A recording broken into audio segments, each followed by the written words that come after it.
Good morning to all of you. എല്ലാവർക്കും നമസ്കാരം. We are going to be continuing to look at the passage that we looked at last week.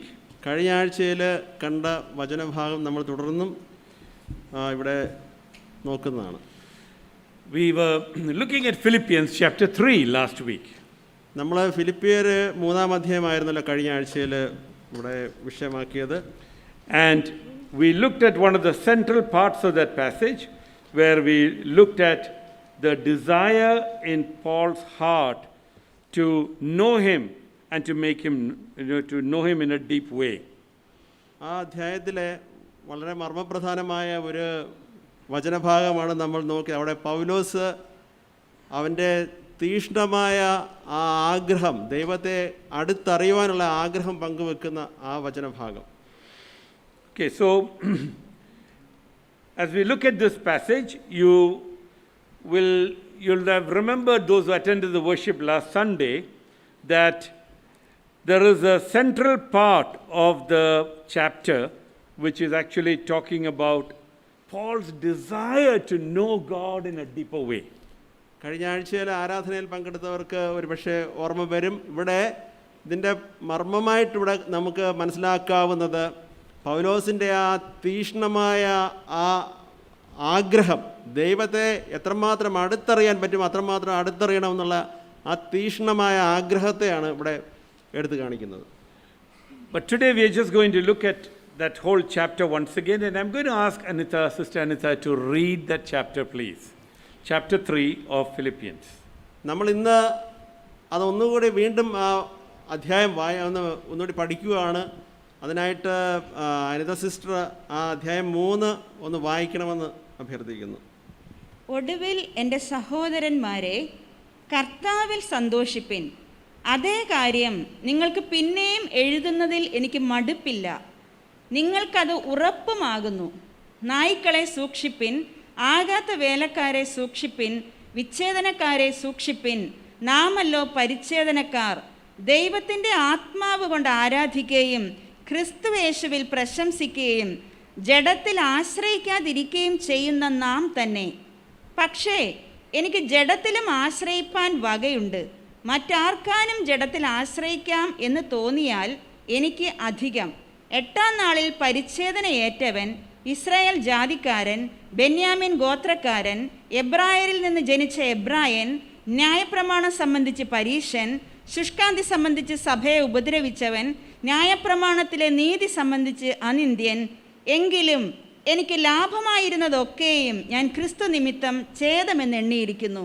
അത്രയുമല്ല, എൻ്റെ കർത്താവായ ക്രിസ്തുയേശുവിനെക്കുറിച്ചുള്ള പരിജ്ഞാനത്തിൻ്റെ ശ്രേഷ്ഠത നിമിത്തം ഞാൻ ഇപ്പോഴും എല്ലാം ഛേദമെന്നെണ്ണുന്നു. ഞാൻ ക്രിസ്തുവിനെ നേടേണ്ടതിനും ന്യായപ്രമാണത്തിൽ നിന്നുള്ള എൻ്റെ സ്വന്തം നീതിയല്ല, ക്രിസ്തുവിങ്കലുള്ള വിശ്വാസം മൂലം ദൈവം വിശ്വസിക്കുന്നവർക്ക് നൽകുന്ന നീതി തന്നെ ലഭിച്ച് അവനിൽ ഇരിക്കേണ്ടതിനും അവൻ്റെ മരണത്തോട് അനുരൂപപ്പെട്ടിട്ട് അവനെയും അവൻ്റെ പുനരുത്ഥാനത്തിൻ്റെ ശക്തിയെയും അവൻ്റെ കഷ്ടാനുഭവങ്ങളുടെ കൂട്ടായ്മയെയും അനുഭവിച്ചറിയേണ്ടതിനും ഇങ്ങനെ വല്ല വിധേനയും മരിച്ചവരുടെ ഇടയിൽ നിന്നുള്ള പുനരുത്ഥാനം പ്രാപിക്കണം എന്ന് വച്ചും ഞാൻ അവൻ്റെ നിമിത്തം എല്ലാം ഉപേക്ഷിച്ച് ചവറ് എന്നെണ്ണുന്നു. ലഭിച്ചു കഴിഞ്ഞു എന്നോ തികഞ്ഞവനായി എന്നോ അല്ല, ഞാൻ ക്രിസ്തു യേശുവിനാൽ പിടിക്കപ്പെട്ടിരിക്കുന്നത് കൊണ്ട് എനിക്കും അത് പിടിക്കാമോ എന്ന് വച്ച് പിന്തുടരുന്നതേയുള്ളൂ. സഹോദരന്മാരെ, ഞാൻ പിടിച്ചിരിക്കുന്നു എന്ന് നിരൂപിക്കുന്നില്ല. ഒന്ന് ഞാൻ ചെയ്യുന്നു, പിൻപിലുള്ളത് മറന്നും മുൻപിലുള്ളതിന് ആഞ്ഞും കൊണ്ട് ക്രിസ്തുയേശുവിൽ ദൈവത്തിൻ്റെ പരമവിളിയുടെ വിരുദിനായി ലാക്കിലേക്ക് ഓടുന്നു. നമ്മിൽ തികഞ്ഞവരൊക്കെയും ഇങ്ങനെ തന്നെ ചിന്തിച്ചു കൊള്ളുക. വല്ലതിലും നിങ്ങൾ വേറെ വിധമായി ചിന്തിച്ചാൽ ദൈവം അതും നിങ്ങൾക്ക് വെളിപ്പെടുത്തി തരും. എന്നാൽ നാം പ്രാപിച്ചിരിക്കുന്ന പരിജ്ഞാനം തന്നെ അനുസരിച്ച് നടക്കുക. സഹോദരന്മാരെ, നിങ്ങളെല്ലാവരും എന്നെ അനുകരിപ്പിൻ. ഞങ്ങൾ നിങ്ങൾക്ക് കാണിച്ച മാതൃക പ്രകാരം നടക്കുന്നവരെയും കുറിക്കൊള്ളുവിൻ. ഞാൻ പലപ്പോഴും നിങ്ങളോട് പറഞ്ഞതുപോലെ അനേകർ ക്രിസ്തുവിൻ്റെ ക്രൂശിന് ശത്രുക്കളായി നടക്കുന്നു എന്ന് ഇപ്പോൾ കരഞ്ഞും കൊണ്ട് പറയുന്നു. അവരുടെ അവസാനം നാശം, അവരുടെ ദൈവം വയറ്, ലജ്ജയായതിൽ അവർക്ക് മാനം തോന്നുന്നു. അവർ ഭൂമിയിലുള്ളത് ചിന്തിക്കുന്നു. നമ്മുടെ പൗരത്വമോ സ്വർഗത്തിലാകുന്നു. അവിടെ നിന്ന് കർത്താവായ യേശുക്രിസ്തു രക്ഷിതാവായി വരും എന്ന് നാം കാത്തിരിക്കുന്നു. അവൻ സകലവും തനിക്ക് കീഴ്പ്പെടുത്തുവാൻ കഴിയുന്ന തൻ്റെ വ്യാപാര ശക്തി കൊണ്ട് നമ്മുടെ താഴ്ചയുള്ള ശരീരത്തെ തൻ്റെ മഹത്വമുള്ള ശരീരത്തോട് അനുരൂപമായി രൂപാന്തരപ്പെടുത്തും. An amazing passage that talks about the heart of Paul. പൗലോസിൻ്റെ ഹൃദയം നമുക്ക് വെളിപ്പെടുത്തി തരുന്ന ഒരു വിസ്മയകരമായ അധ്യായമാണ് നാം ഇപ്പോൾ വായിച്ചു കേട്ടത്. And right in the middle of the chapter, from verse 7 to verse 16, you have the desire of Paul and Paul's understanding of where he is at that point. ആ അധ്യായത്തിൻ്റെ 7 മുതൽ 16 വരെയുള്ള വാക്യങ്ങളിലൂടെ നമുക്ക് പൗലോസിൻ്റെ ആ തീക്ഷ്ണമായ ദൈവത്തെ അറിയാനുള്ള ആഗ്രഹത്തെയും എന്നാൽ അതിൽ താൻ എന്തുമാത്രം മുന്നോട്ട് പോകാൻ കഴിഞ്ഞു എന്നുള്ള കാര്യത്തെയും നമുക്ക് വായിച്ചറിയാൻ സാധിക്കും. And last week we looked at part of that great desire of Paul. പൗലോസിൻ്റെ ആ തീക്ഷ്ണമായ ആ അഭിലാഷത്തെക്കുറിച്ച് നാം കുറച്ച് കഴിഞ്ഞ ആഴ്ചയിൽ ചിന്തിച്ചു. But from verse 1 to verse 6 is talking about a passage where Paul says, I've counted these things as rubbish. എന്നാൽ 1 മുതൽ 6 വരെയുള്ള വാക്യങ്ങളിൽ തനിക്ക് മഹത്തായതൊക്കെയും താൻ ചവറായിട്ട് എണ്ണുന്നു എന്ന് ഇവിടെ പറഞ്ഞു തരുന്നു. And from verse 17 onwards he talks about, he wants them not to walk in the way some people walk, and he tells them, how they have gone wrong. എന്നാൽ 17 മുതലുള്ള വാക്യങ്ങളിൽ മറ്റുള്ള ചില ആളുകളുടെ മാതിരി ആ മാതൃകയെ പിന്തുടരാൻ താൻ ആഗ്രഹിക്കുന്നില്ലെന്നും അക്കാര്യം ഇവിടെ പറയുന്നു. Now, we may think that these two parts, that's at the beginning and the end, are not important at all. ഒരു പക്ഷേ ഈ അധ്യായത്തിൻ്റെ ആദ്യ ഭാഗത്തും അവസാന ഭാഗത്തും പറയുന്നതിന് അത്ര വലിയ പ്രാധാന്യം ഇല്ലെന്ന് ആരെങ്കിലും വിചാരിച്ചേക്കാം. Because 7 to 16 seems to be really talking about his desire and what he desires and how he desires, and it explains that in a great detail. കാരണം 7 മുതൽ 16 വരെയുള്ള വാക്യങ്ങളിൽ തൻ്റെ ആഗ്രഹത്തെക്കുറിച്ചും അത് എത്രമാത്രം ആഴത്തിൽ തന്നെ അത് ബാധിച്ചിരിക്കുന്നുവെന്നും അതിനായിട്ട് എന്തൊക്കെ താൻ ചെയ്യുന്നു എന്നുള്ള കാര്യങ്ങൾ കൂടുതൽ പ്രാധാന്യമെന്ന് ഒരുപക്ഷെ നമ്മൾ വിചാരിച്ചേക്കാം. And while I was sitting and preparing the word, I felt that I need to focus on that. ഇതിനായിട്ട് ഈ വചനം തയ്യാറാക്കുന്നതിനായിട്ട് ഞാൻ ഇരിക്കുമ്പോൾ എനിക്ക് ഇതിൽ കൂടുതൽ ശ്രദ്ധ കേന്ദ്രീകരിക്കണമെന്ന് തോന്നി. But as I began to study and as I began to prepare, I felt my mind going to the other two passages, the beginning and the end. എന്നാൽ മുന്നോട്ട് ഞാൻ ആ പഠനത്തിൽ പോയി കഴിഞ്ഞപ്പോൾ ആദ്യ ഭാഗത്തേക്കും അവസാന ഭാഗത്തേക്കും കൂടി എനിക്ക് കൂടുതൽ ശ്രദ്ധിക്കണമെന്ന് തോന്നി. Because the first part talks about a struggle, കാരണം what he has given up. ഒന്നാം ഭാഗത്ത് താൻ ഉപേക്ഷിച്ച ചവറായിട്ട് എണ്ണിയ കാര്യങ്ങളെക്കുറിച്ച് പറയുന്നു. And then God made me think about, why do we struggle to give up? അപ്പോൾ എന്നെ ഒരു കാര്യം ചിന്തിപ്പിച്ചു, എന്തുകൊണ്ടാണ് നമുക്ക് ഇത്തരം കാര്യങ്ങളെ ഉപേക്ഷിക്കാനായിട്ട് ഇത്ര പ്രയാസമുണ്ടാവുന്നത്? And then another thought, when we think in terms of knowing God and sitting and seeking His face, is it just between me and the Lord the whole of my Christian life? അതോടൊപ്പം തന്നെ എന്നെ മതിച്ച ഒരു ചിന്തയെന്ന് പറയുന്നത്, ഈ ദൈവത്തെ അറിയുക എന്നുള്ളത് അവനുമായിട്ട് ബന്ധത്തിലായിരിക്കുക എന്ന് പറയുന്നത് ഞാനും ദൈവവും മാത്രമായിട്ടുള്ള ഒരു കാര്യമാണോ? അതാണോ ഈ ക്രിസ്തീയ ജീവിതത്തിൻ്റെ ആകത്തുക എന്ന് പറയുന്നത്? And then right at the end, the danger of not making Him our whole passion. അവസാന ഭാഗത്തായിട്ട് ദൈവത്തെ നമ്മുടെ ഏറ്റവും വലിയ അതിതീക്ഷ്ണമായ വികാരമായിട്ട് മാറ്റാതിരുന്നാലുള്ള അപകടത്തെയാണ് ചൂണ്ടിക്കാണിക്കുന്നത്. So we look at the first part, where Paul actually says, I'm going to write these things to you and I'm going to repeat it, and repeating is not a bad thing. ഒന്നാം ഭാഗത്തായിട്ട് പറയുന്നു, ഞാനിത് നേരത്തെ പറഞ്ഞിട്ടുണ്ട്, അത് വീണ്ടും വീണ്ടും ഞാൻ ആവർത്തിക്കുന്നു, പക്ഷേ ആവർത്തിക്കുന്നതിന് എനിക്ക് യാതൊരു മടിയുമില്ലാത്ത അത്രമാത്രം പ്രാധാന്യമുള്ള കാര്യം. We all know that we tell our children, please revise, please study again. After the teacher teaches, please do it. We know that for memory and for remembering, short-term and long-term memory, repetition revision is very important. നമ്മൾ തന്നെ നമ്മുടെ മക്കളോട് പഠിക്കണം എന്ന് എത്ര പ്രാവശ്യം നമ്മൾ ആവർത്തിച്ച് അങ്ങനെ പറഞ്ഞ് അത് അവരുടെ മനസ്സിൽ ഉറപ്പിക്കാൻ വേണ്ടിയിട്ടാണ് നാം അങ്ങനെ ചെയ്യുന്നത്. അത് തന്നെയാണ് ഇവിടെ അപ്പോസ്തലൻ ചെയ്യുന്നത്. And then it talks about beware of the dogs, and I just want to clarify that he is not calling anyone a dog. എന്നിട്ട് അദ്ദേഹം പറയുന്നു നായ്ക്കളെ സൂക്ഷിക്കുക. അവിടെ ആരെയെങ്കിലും നായ്ക്കൾ എന്ന് വിളിക്കുകയല്ല നമ്മൾ ഓർക്കണം. Because basically that is a metaphor used among the people at that time to refer to people who teach wrong things. And so that is what he means by that. അത് യഥാർത്ഥത്തിൽ അക്കാലത്തെ ഒരു അലങ്കാര ഭാഷയുടെ ഭാഗമായിട്ടുള്ളതാണ്. അത് തെറ്റായി വചനം വ്യാഖ്യാനിക്കുന്ന ആളുകളെ സംബോധന ചെയ്യുവാനായിട്ട് ഉപയോഗിച്ചാണത്. And then he says in verse 3, we are the true circumcision who worship in the spirit and put no confidence in the flesh. അവിടെ മൂന്നാം വാക്യത്തിൽ പറയുന്നു, നമ്മളാണ് ശരിയായ പരിച്ഛേദനക്കാർ, നമ്മൾ ക്രിസ്തുയേശുവിൽ പ്രശംസിക്കുകയും ജഡത്തിൽ ആശ്രയിക്കുകയും ചെയ്യുന്നില്ല എന്ന് പറയുന്നു. So what does it mean to put no confidence in the flesh? അപ്പം ജഡത്തിൽ ആശ്രയിക്കുന്നില്ല എന്ന് പറഞ്ഞാൽ എന്താ എൻ്റെ അർത്ഥം? And then Paul goes on to say, I mean, actually, I have very good reasons to have put confidence in the flesh. I am not a nobody. I am somebody, actually. പൗലോസ് പറയാണ്, ജഡത്തിൽ ആശ്രയിക്കാനാണെങ്കിൽ നിങ്ങളെക്കാളൊക്കെ എനിക്ക് അഭിമാനിക്കാൻ വകയുണ്ട്. And then we have this list of things that he counts as rubbish, and we usually read it and then we say, this is rubbish, leave it. എന്നിട്ട് നമ്മുടെ മുന്നിൽ ഒരു പട്ടിക തരുവാണ്, ഞാൻ ഇന്ന കാര്യങ്ങളിൽ എനിക്ക് അഭിമാനിക്കാൻ അഹങ്കരിക്കാൻ വകയുണ്ട്, പക്ഷെ ഇതിനെയൊക്കെ ഞാൻ ചപ്പും ചവറുമായിട്ട് എണ്ണുന്നു. As I began to think about it, the Lord showed me a couple of things which are very, very critical. അവിടെ എന്നെ ദൈവം നമ്മളെ സംബന്ധിച്ച്, നമ്മുടെ ക്രിസ്തീയ ജീവിതത്തെ സംബന്ധിച്ച് വളരെ നിർണായകമായ ചില കാര്യങ്ങളിലേക്ക് എൻ്റെ കണ്ണ് തുറക്കാനിടയായി. I want to ask you to think about this issue. Last week in that discussion, in the life group discussion, I put a question like this.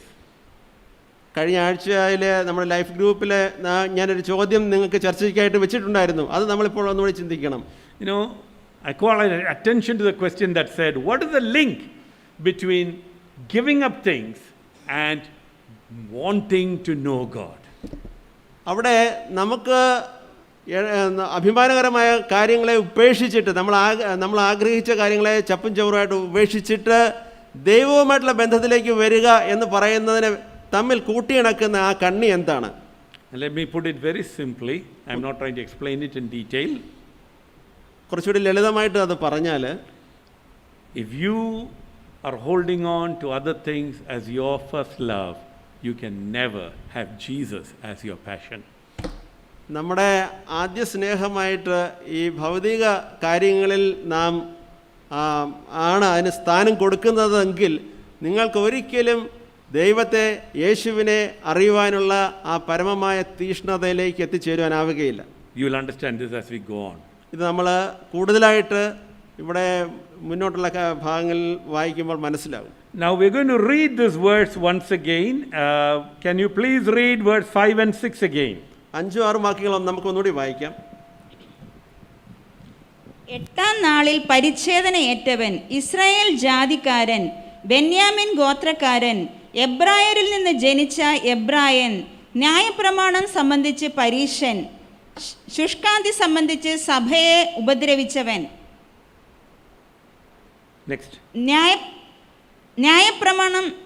ന്യായപ്രമാണത്തിലെ നീതി സംബന്ധിച്ച് അനിന്ദ്യൻ, എങ്കിലും എനിക്ക് ലാഭം. That's enough. 6. Okay, here we see Paul talk about 5 different things. I mean, you could separate it into 6 or 7, but I put it down as 5 things that he's willing to give up. 6-7 കാര്യങ്ങളായിട്ട് പറയാമെങ്കിലും ഞാനത് 5 കാര്യങ്ങളായിട്ട് ഇവിടെ പൗലോസിന് സ്വയം മേനി നടിക്കാനായിട്ട് ഉള്ള കാര്യങ്ങൾ ഇവിടെ ഉണ്ടെന്ന് അദ്ദേഹം പറയും. The first thing he says is, I'm circumcised on the 8th day. 8-ാം നാളിൽ ഞാൻ പരിച്ഛേദന ഏറ്റവനാണ്. What is he talking about? എന്താണ് അതിൻ്റെ അർത്ഥം? He's talking about a ritual purity. അതായത് ആചാരപരമായ വിശുദ്ധി തനിക്ക് മറ്റാരേക്കാളും പറയാനുണ്ട്. Now we may also be boasting about our ritual purity.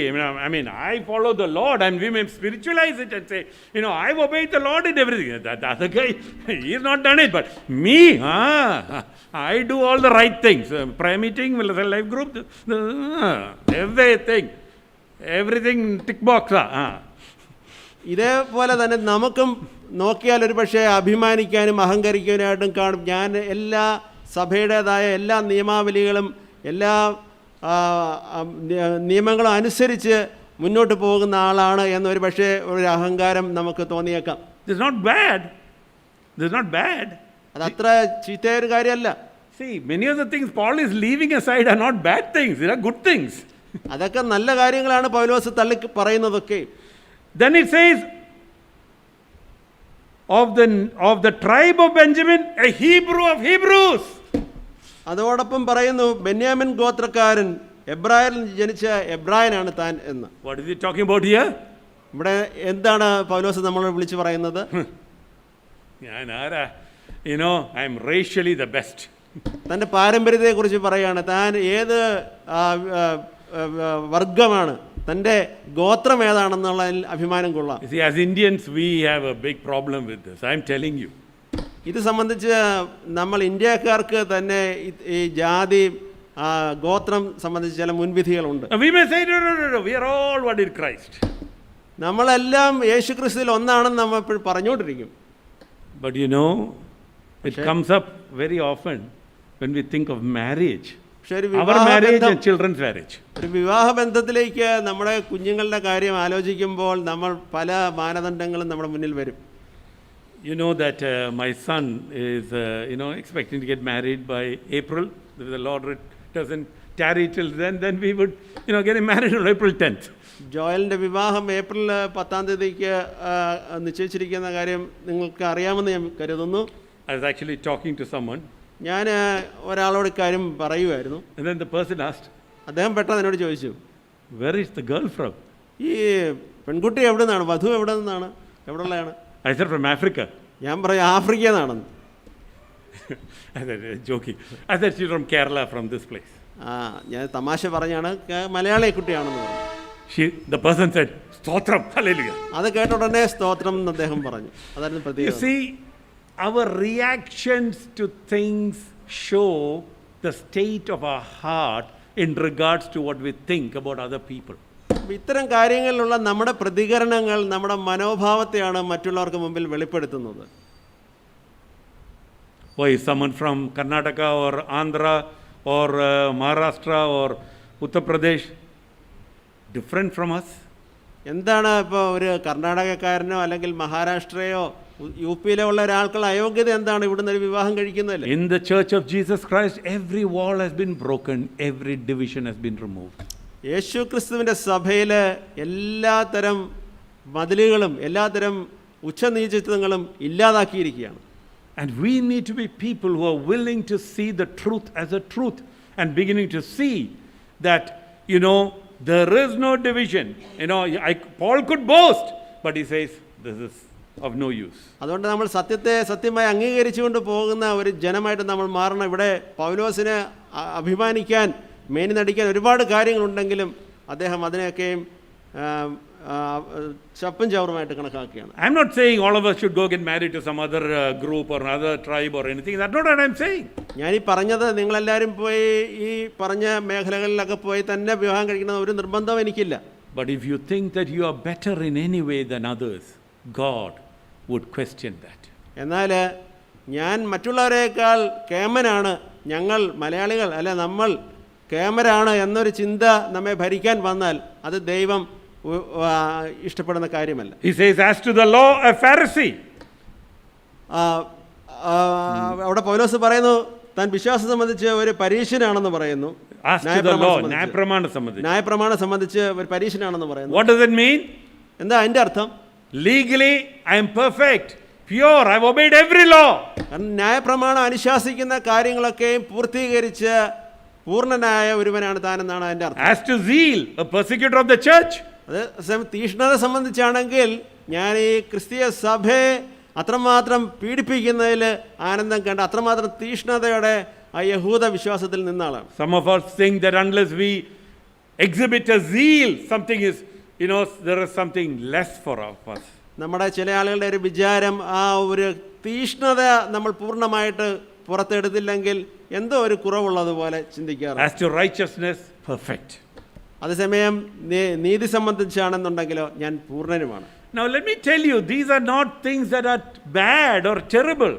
ഈ പറഞ്ഞ ഉപേക്ഷിച്ച് കളയുന്നു എന്ന് പറഞ്ഞ കാര്യങ്ങളൊന്നും അതിൻ്റെതായ അർത്ഥത്തിൽ മോശമായ കാര്യങ്ങളല്ല. But for the sake of having Christ and being completely knowing Him, He is willing to set aside the good for the best. എന്നാൽ ഈ പറഞ്ഞതായ മഹിമകളൊന്നും തനിക്ക് വേണ്ട എന്ന് പൗലോസിനെ പ്രേരിപ്പിക്കുന്ന ഘടകം എന്താണ്? യേശുക്രിസ്തുവിനായുള്ള പൗലോസിൻ്റെ തീഷ്ണമായ ആഗ്രഹം, യേശുവിനെ അറിയുവാനുള്ള ആഗ്രഹം. You know, in social media and all, you get this thing: the enemy of the best is not the bad, but the better.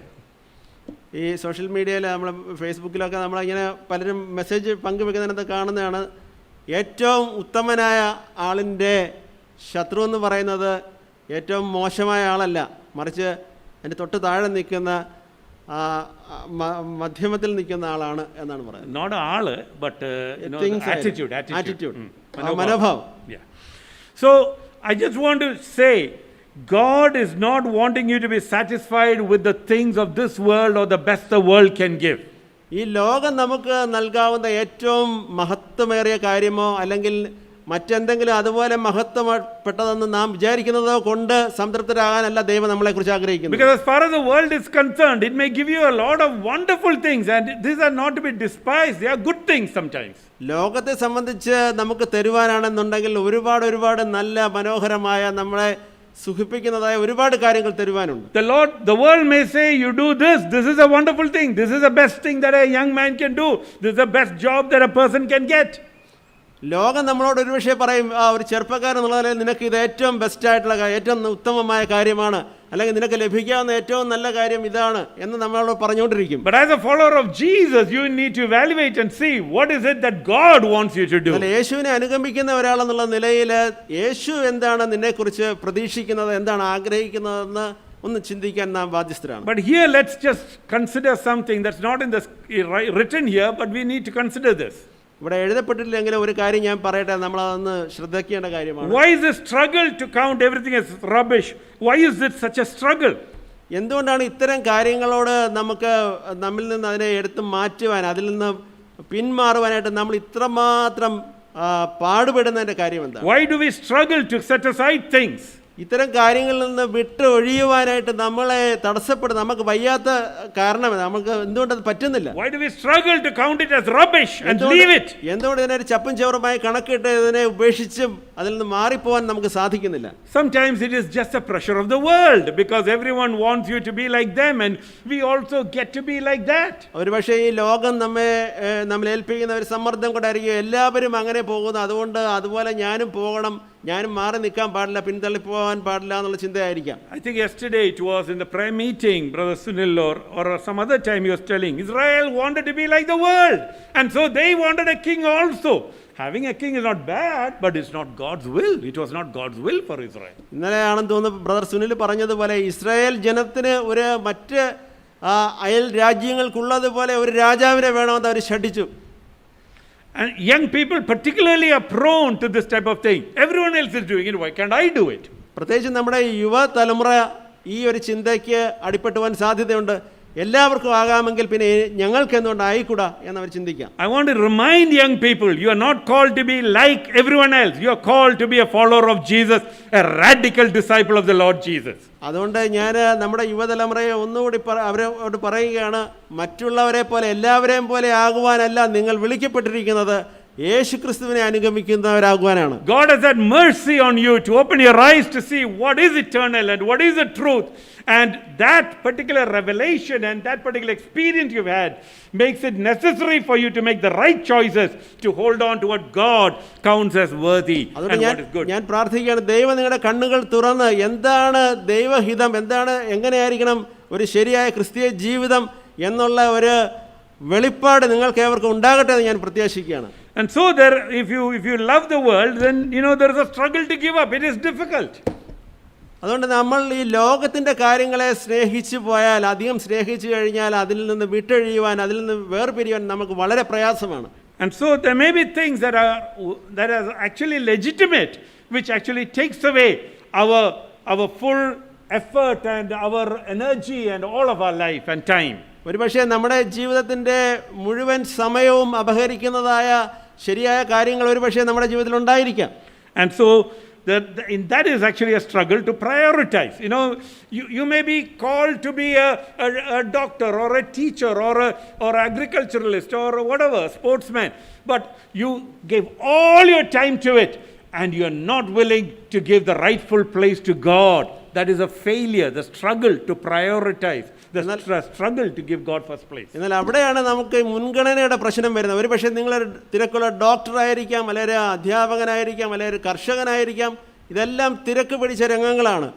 ആ തിരക്കിനിടയിൽ നിങ്ങൾക്ക് ദൈവത്തിന് ന്യായമായ സമയം കൊടുക്കാൻ സാധിക്കുന്നില്ലെന്നുണ്ടെങ്കിൽ അതൊരു വലിയ പരാജയമാണ്. In the early church, if you look through church history, you'll find that almost 80% of the believers were slaves, which means they did not even have the freedom to decide what they needed to do, and they would work extra so that the masters would give them time during the time they used to meet, and then rush to meet with the believers, rush every day to spend time with them.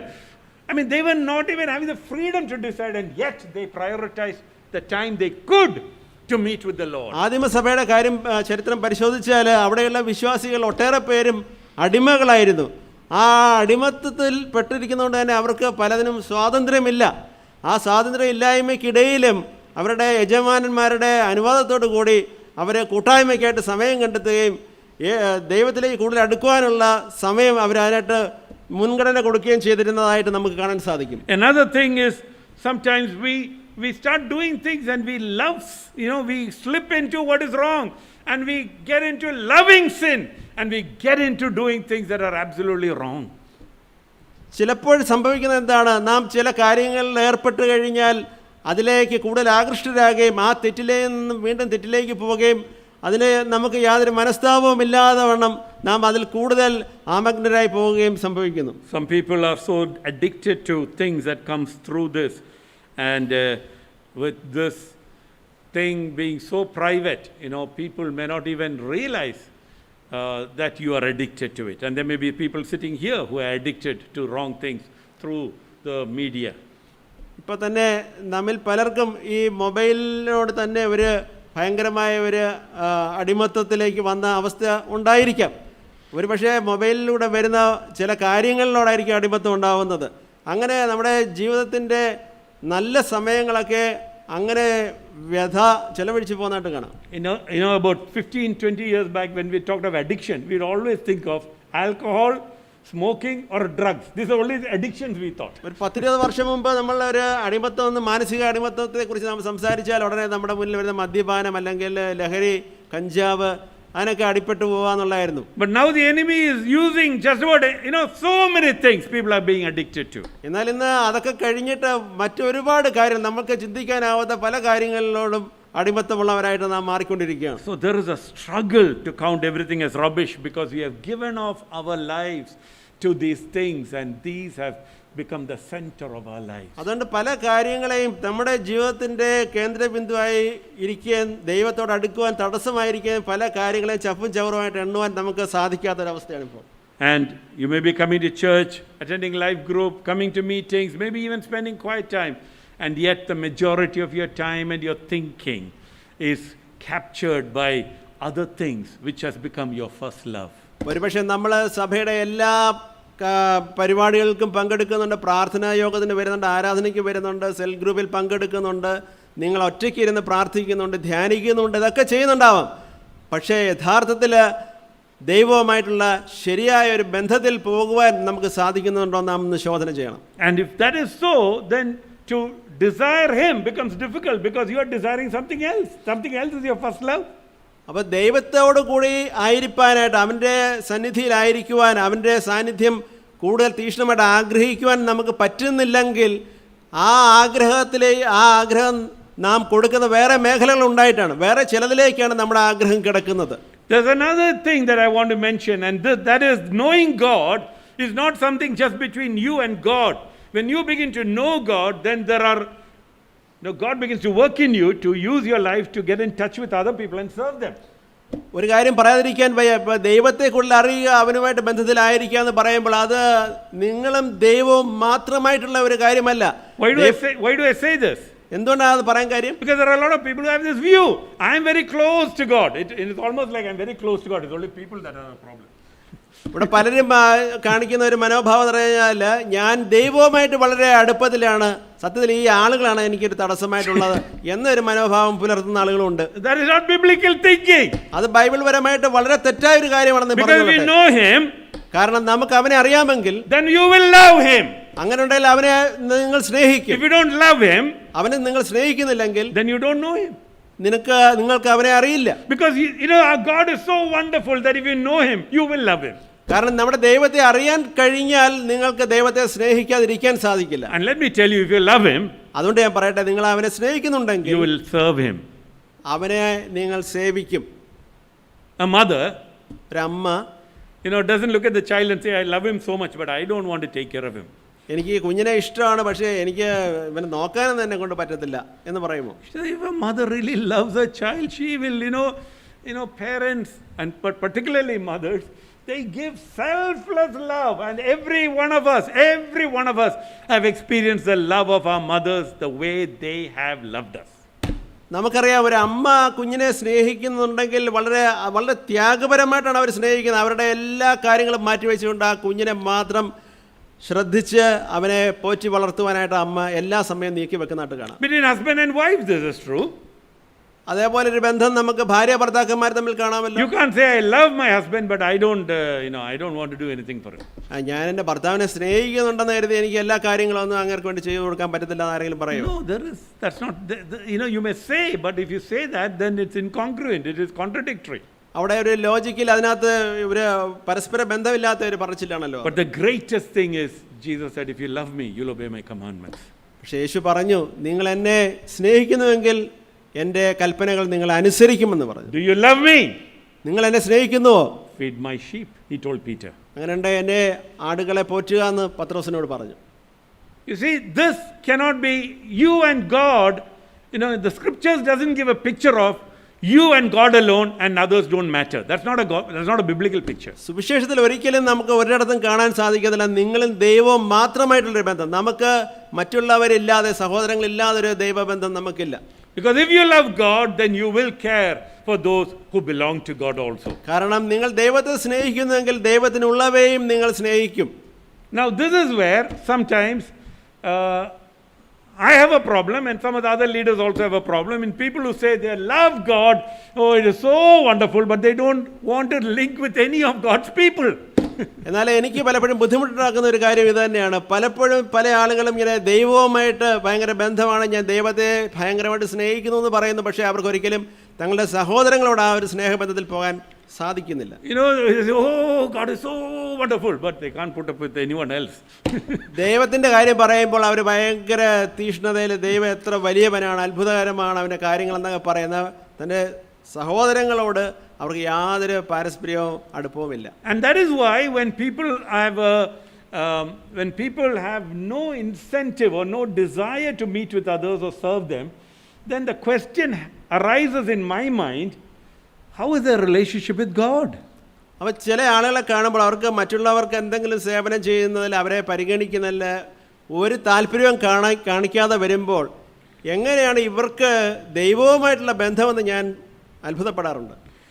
Because Jesus said, we are all part of one body, and in a body, in a family, if you really love another person, it's natural. No one has to tell us to give, to serve, to share, because it's part of our thing.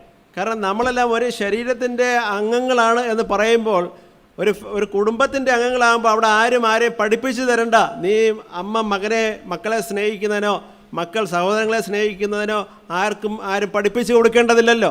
അപ്പോൾ സ്വാഭാവികമായിട്ട് നമുക്ക് ആ സ്നേഹം നമ്മിൽ കടന്നു വരേണ്ടതാണ്, ഉയർന്നു വരേണ്ടതാണ്. I am not in any way saying this love is not in our church. I am not saying that. ഞാൻ ഈ പറയുന്നതിന് അർത്ഥം ഈ സഭയിൽ ഈ പറയുന്ന തരത്തിലൊരു സ്നേഹം ഞാൻ കണ്ടിട്ടില്ല എന്നല്ല. Or in any church. അല്ലെങ്കിൽ മറ്റേതെങ്കിലും സഭയിൽ സ്നേഹമില്ല എന്നല്ല ഞാൻ പറയുന്നത്. But I tell you, we all have to grow a lot എന്നാൽ to reach that stage that Paul is talking of in the scriptures. എന്നാൽ പൗലോസ് ഇവിടെ നമ്മെ മനസ്സിലാക്കാൻ ശ്രമിക്കുന്നതായ ആ ഉയർന്ന തലത്തിലേക്ക് നമുക്ക് ഇനിയും ഏറെ വളരുവാനുണ്ടെന്നുള്ള ഒരു കാര്യമാണ് ഞാൻ നിങ്ങൾക്ക് ചൂണ്ടിക്കാണിച്ചു തരുന്നത്.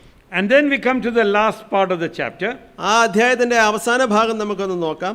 In chapter 2, Paul has talked about how Jesus loved us and gave his life to ransom us. He became nothing, a servant, and died on the cross that he may save us.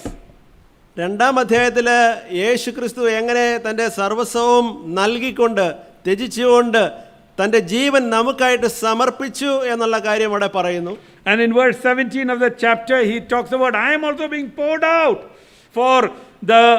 as a service of your faith, he says in chapter 2, verse 17. രണ്ടാം അധ്യായത്തിൻ്റെ തന്നെ 17-ാം വാക്യത്തിൽ പറയുന്നു, നിങ്ങളുടെ യാഗത്തിൻ്റെ വിശ്വാസത്തിൽ നിന്നുള്ള ശുശ്രൂഷയുടെ മേൽ ഒരു പാനീയയാഗമായി എന്നെ തന്നെ പകരേണ്ടി വന്നാലും ഞാൻ സന്തോഷിക്കുമെന്ന് പറയുന്നു. And then he talks from 19 to the end of that chapter in chapter 2 about Timothy and Epaphroditus, who because they love God, they are willing to give their lives for the service of other people. അതിൻ്റെ തന്നെ 19 മുതലുള്ള വാക്യങ്ങളിൽ അവിടെ പൗലോസിൻ്റെ തിമത്തിയോസിൻ്റെ ആ Timothy and എപ്പഫ്രോഡിസിൻ്റെ ബന്ധത്തെക്കുറിച്ച് പറയുന്ന അവര് ജനങ്ങളുടെ സഹോദരങ്ങളുടെ ക്ഷേമത്തിനായിട്ട് തങ്ങളെ തന്നെ പൂർണ്ണമായിട്ടും ഏൽപ്പിച്ചു കൊടുക്കുവാനായിട്ട് അവരെ തയ്യാറാകുന്നതായിട്ട് കാണാം.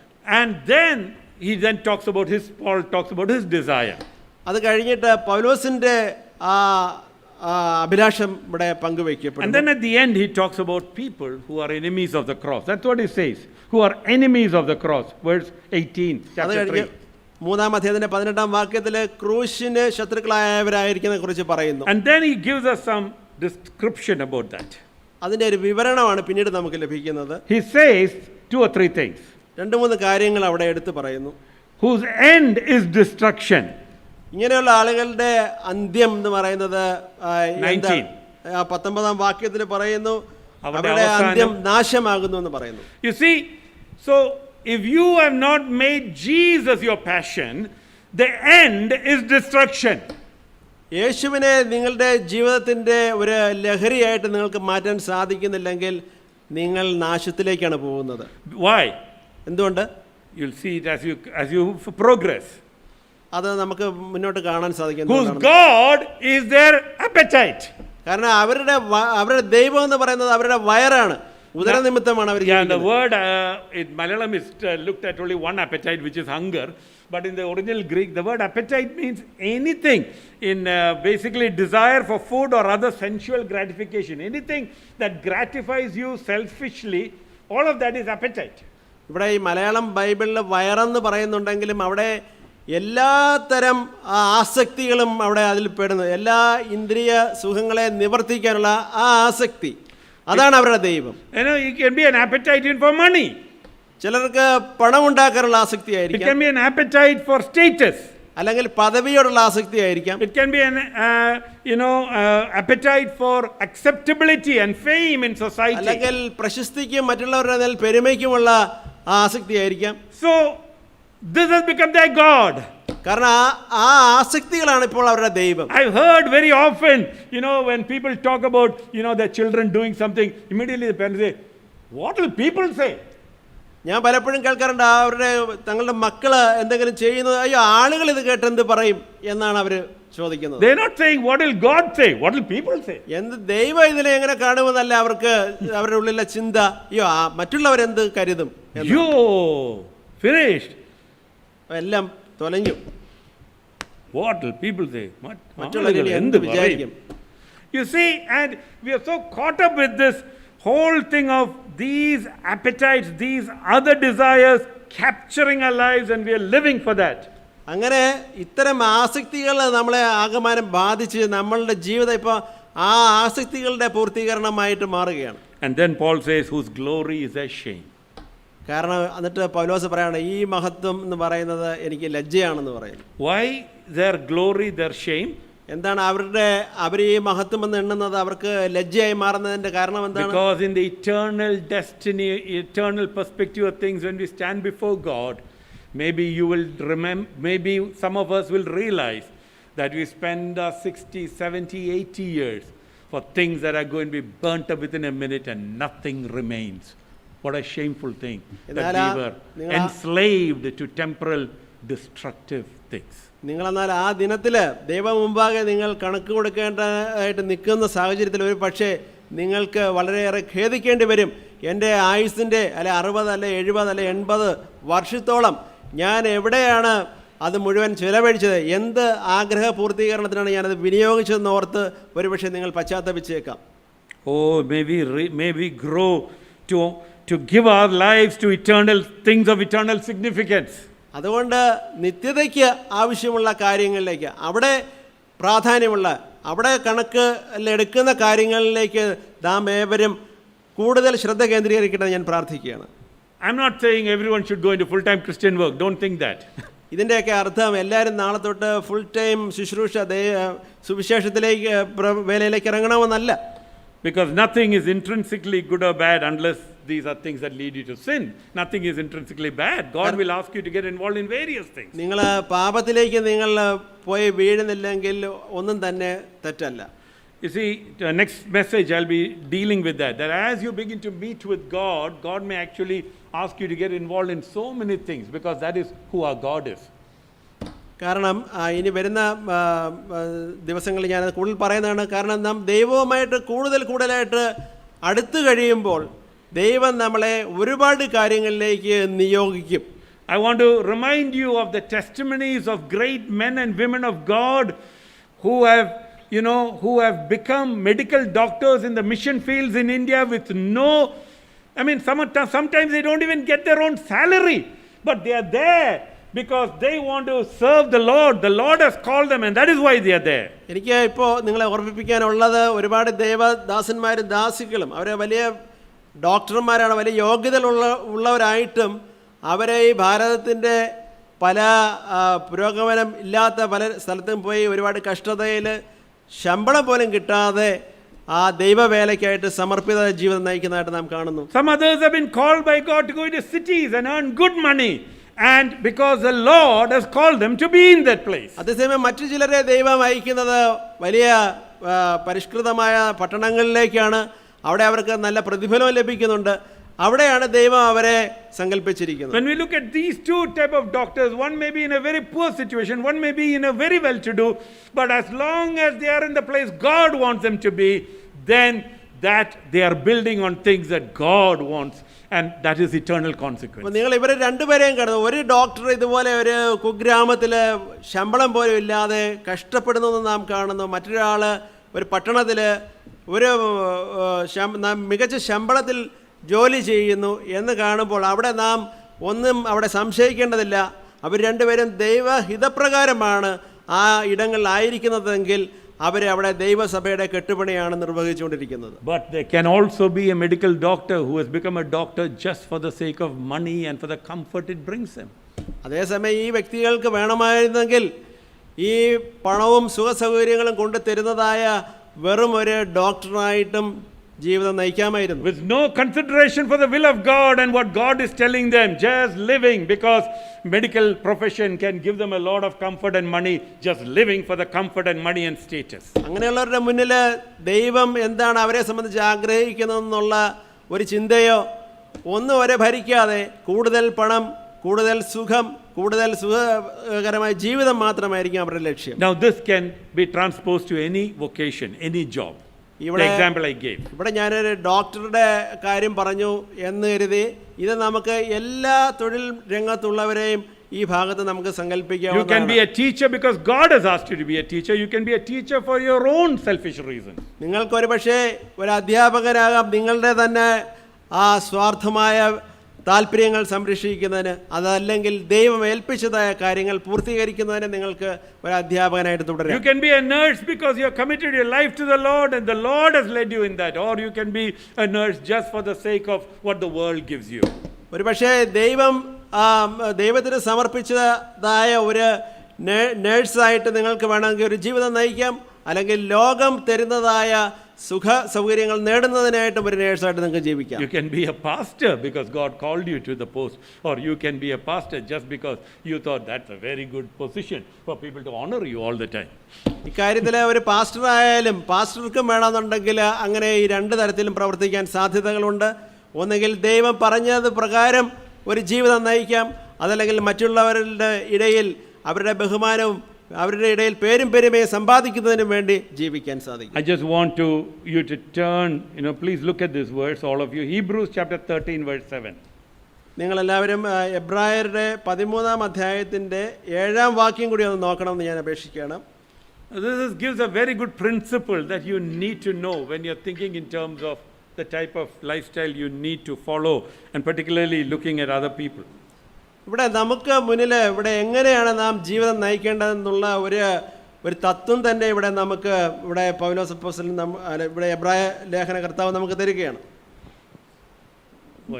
നിങ്ങളോട് ദൈവവചനം പ്രസംഗിച്ച് നിങ്ങളെ നടത്തിയവരെ ഓർത്തുകൊള്ളുവിൻ. അവരുടെ ജീവാവസാനം ഓർത്ത് അവരുടെ വിശ്വാസം അനുകരിപ്പിൻ. ജീവിത ഫലം, അതായത് അവരെന്താണ് ചെയ്ത് അവരുടെ പ്രവൃത്തിയുടെ ഫലം അനുസരിച്ച് അവരെന്ത് റിസൾട്ട് ഉണ്ടാക്കി, നല്ല റിസൾട്ട് ആണെങ്കിൽ അനുകരിക്കാം. Okay, so the better word there is അവരുടെ പെരുമാറ്റം ഓർത്ത് അവരുടെ വിശ്വാസം അനുകരിപ്പിൻ. അങ്ങനെ തിങ്ക് ചെയ്യുന്നതാണ് ബെറ്റർ. അവരെങ്ങനെ ആളുകൾക്കിടയിൽ വർത്തിച്ചു എന്നുള്ളത് പെരുമാറ്റം. Okay, conduct, how they conducted themselves. Okay, ഇവിടെ നമ്മൾ when we actually look at men of God, we usually look at their faith. നമ്മൾ പലപ്പോഴും ദേവദാസന്മാരെ നോക്കിക്കാണുന്നത് അവരുടെ വിശ്വാസ തീക്ഷ്ണത സംബന്ധിച്ചാണ്. And then when we look at their faith, then we say, oh, I want to be like him. So if he actually got up in the morning at 4 o'clock and prayed, then we also get up in the morning and pray for 4 o'clock for 3 hours. എന്നിട്ട് നമ്മൾ അവരെ അനുകരിക്കാൻ ശ്രമിക്കും. അദ്ദേഹത്തിന്റെ വിശ്വാസം കാണണം. രാവിലെ വെളുപ്പിനെ 4 മണിക്ക് എഴുന്നേറ്റ് പെരുമാറ്റം വെളുപ്പിനെ എഴുന്നേറ്റ് പ്രാർത്ഥിക്കുന്നു 4 മണിക്ക്. ഉടനെ നമ്മൾ 4 മണിക്ക് എഴുന്നേറ്റ് പ്രാർത്ഥിക്കുന്നു. ജീവിതശൈലി, we look at their lifestyle and we try to copy their lifestyle. അവരുടെ ജീവിതശൈലി നോക്കിയിട്ട് അത് അതേപടി അന്ധമായിട്ട് അനുകരിക്കാൻ നമ്മൾ ശ്രമിക്കുകയാണ്. But look at what the verse says. എന്നാൽ എന്താണ് വചനം നമ്മളോട് പറയുന്നത്? Consider the result of their conduct. അവരുടെ പെരുമാറ്റത്തിന്റെ ആ ഫലം നിങ്ങൾ നോക്കുക. And imitate their faith. ആ പെരുമാറ്റം നോക്കിയിട്ട് മാത്രമേ അവരുടെ വിശ്വാസത്തെ നിങ്ങൾ അനുകരിക്കാവൂ. And it's not the lifestyle you're supposed to copy. It is the faith you're supposed to copy. അവരുടെ ജീവിതശൈലി അല്ല നമ്മളോട് അനുകരിക്കാൻ പറയുന്നത്, അവരുടെ വിശ്വാസം. Why? Because God may not want you to do what that man did or what that woman did. God will ask you particularly to do what he wants you to do. കാരണം ആ മനുഷ്യൻ ചെയ്തതായ കാര്യങ്ങൾ വെറുതെ ആവർത്തിക്കാനല്ല ദൈവം നിങ്ങളെക്കുറിച്ച് ഒരു പക്ഷേ ആഗ്രഹിച്ചിരിക്കുക. നിങ്ങൾക്ക് നിർവഹിക്കേണ്ടതായ പ്രത്യേകം ചുമതലകൾ ദൈവം നിങ്ങൾക്ക് തരുന്നു. What is your passion? എന്താണ് നിങ്ങളുടെ ആ അഭിലാഷം എന്ന് പറയുന്നത്? നിങ്ങളെ Are you willing to give up things that you count precious? നിങ്ങൾ അമൂല്യമെന്ന് കരുതുന്ന കാര്യങ്ങൾ, നിങ്ങൾക്ക് അമൂല്യമായവയൊക്കെയും തള്ളാൻ, ഉപേക്ഷിക്കാൻ നിങ്ങൾ തയ്യാറാണോ? Because unless you are willing to give up what may be precious to you, you cannot take hold of the most precious thing, taking hold of Jesus. കാരണം നിങ്ങൾ അമൂല്യമെന്ന് കരുതി നിങ്ങളുടെ സ്വന്തമാക്കിയിരിക്കുന്ന ആ കാര്യങ്ങളെ ഉപേക്ഷിച്ചില്ലെങ്കിൽ ഏറ്റവും അമൂല്യമായവയെ നിങ്ങൾക്ക് സ്വീകരിക്കാൻ, അത് ഉൾക്കൊള്ളുവാൻ സാധിക്കാതെ പോകും. The danger in not choosing Jesus as your passion is that it's a terrible end and resulting in destruction. യേശുക്രിസ്തുവിനെ നിങ്ങളുടെ ഏറ്റവും വലിയ ലഹരിയായിട്ട്, ഏറ്റവും വലിയ അമൂല്യ വസ്തുവായിട്ട് കാണുവാൻ, അതിനായിട്ട് ആഗ്രഹിക്കാൻ നിങ്ങൾക്ക് സാധിച്ചില്ലെങ്കിൽ വന്നു ഭവിക്കുന്നത് വലിയൊരു നാശം തന്നെയായിരിക്കും.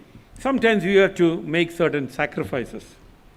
നമ്മൾ കുറേയൊക്കെ ത്യാഗം അനുഷ്ഠിക്കുവാനും ബാധ്യസ്ഥരാണ്. To do the will of God. ദൈവത്തിൻ്റെ ഹിതം നിർവഹിക്കുന്നതിൻ്റെ പേരിൽ. The Moravians were a group of people who basically, stand out in terms of their mission commitment and their prayer life. ഈ മൊറേവിയ എന്ന് പറയുന്ന ഒരു വിഭാഗം ആളുകൾ അവരുടെ ആ സുവിശേഷ പ്രവർത്തനങ്ങളിലും പ്രാർത്ഥനാ ജീവിതത്തിലും മറ്റുള്ളവരും വളരെ തികച്ചും വ്യത്യസ്തമായ ഒരു നിലവാരം പുലർത്തുന്നവരാണ്. God led some of them to go, God spoke to them to go as missionaries to a particular island.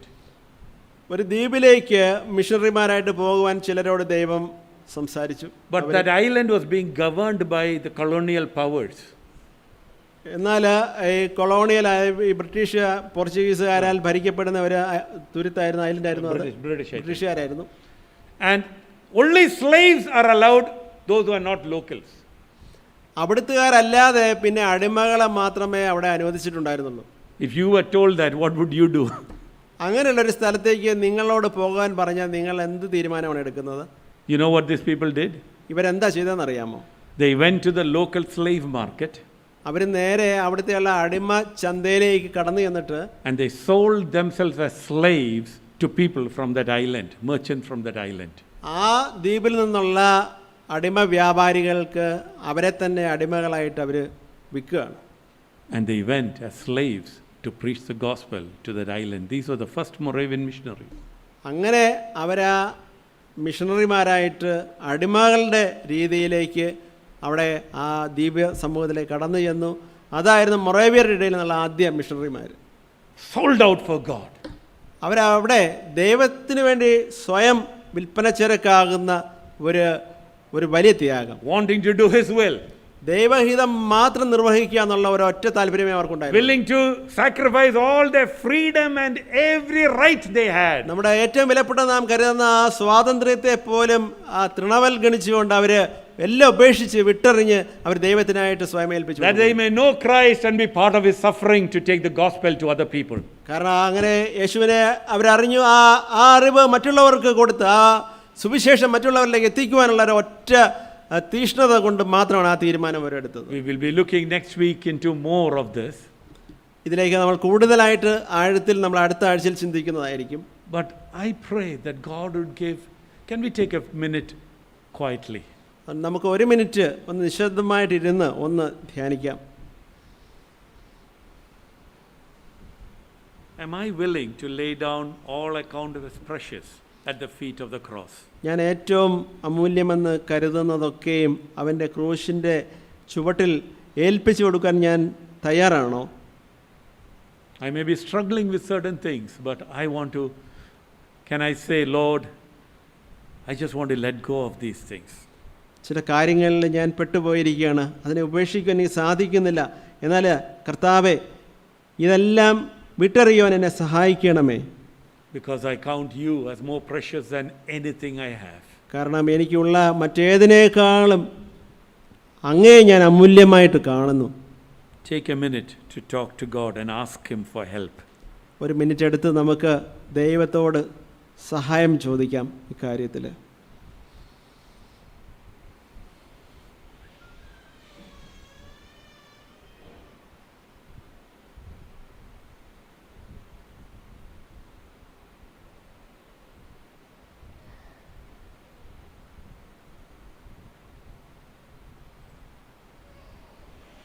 Father, you're calling us to know Jesus in a deeper way. കൂടുതൽ ആഴമായിട്ട് യേശുക്രിസ്തുവിനെ അറിയുവാനായിട്ട് പിതാവേ അവിടുന്ന് ഞങ്ങളെ വിളിച്ചുവല്ലോ. But we find that there are many things in our lives that have filled our lives which prevent us from reaching for എന്നാൽ you. അതിൽ നിന്ന് ഞങ്ങളെ തടസ്സപ്പെടുത്തുന്നതായ ഒരുപാട് കാര്യങ്ങൾ കൊണ്ട് ഞങ്ങളുടെ ജീവിതം നിറഞ്ഞു പോയിരിക്കുന്നു കർത്താവേ. Continue to speak to us. ഞങ്ങളോട് സംസാരിച്ചുകൊണ്ടേയിരിക്കണമേ കർത്താവേ. Let the word divide between soul and spirit, bone and marrow in our lives. കർത്താവേ, ഞങ്ങളുടെ ജീവിതത്തിൻ്റെ സന്ധി ബന്ധങ്ങളെ മജ്ജകളെയൊക്കെയും അവിടുത്തെ വചനം കൊണ്ട് ഭേദിക്കണമേ. And Lord, bring us to a godly decision to give you the first place in our lives. കർത്താവേ, അവിടുത്തേക്ക് ഒന്നാം സ്ഥാനം കൊടുക്കുന്ന ദൈവഹിതപ്രകാരമായ ഒരു തീരുമാനം കൈക്കൊള്ളുന്നതിലേക്ക് ഞങ്ങളെ നയിക്കണം. To desire you more than anything else. മറ്റേതിനേക്കാളും കൂടുതലായിട്ട് അവിടുത്തെ കാംക്ഷിക്കുവാൻ ഞങ്ങളെ നീ സഹായിക്കണമേ. Help us, O Lord. സഹായിക്കണമേ കർത്താവേ. In Jesus' name. യേശുവിൻ്റെ നാമത്തിൽ. Amen. ആമേൻ.